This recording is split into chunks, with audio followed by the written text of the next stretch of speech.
Hello friends, welcome to JQuery tutorial.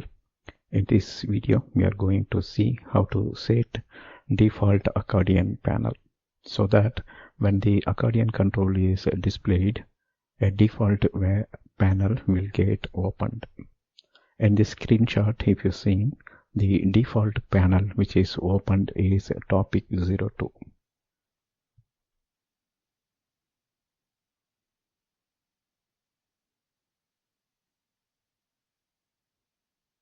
By default, the first panel is active and is in opened state. Right? We saw that in our previous videos.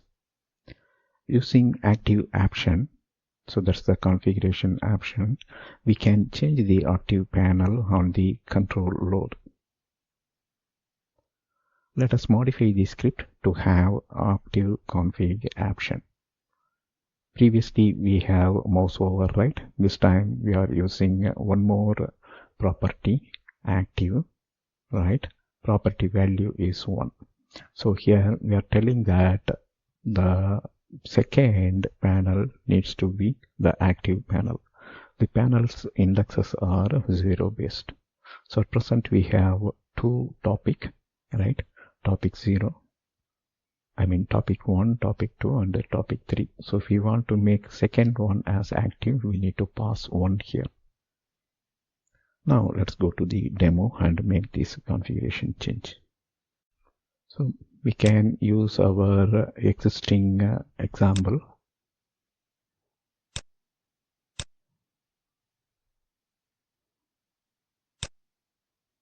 And this time, if you see, we are passing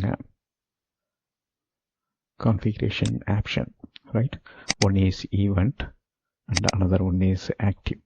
So the options are separated by comma, the pairs, right? Now we are introducing the active here and let us test this.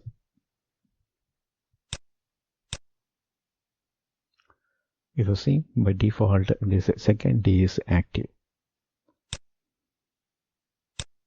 Let me change it to 2 and save the content and reload the page.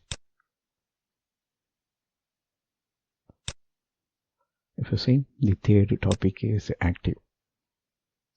So this way, when opening the or when displaying the accordion control, you can tell which panel is active by default. That's all here in this video. Thank you for watching. Bye.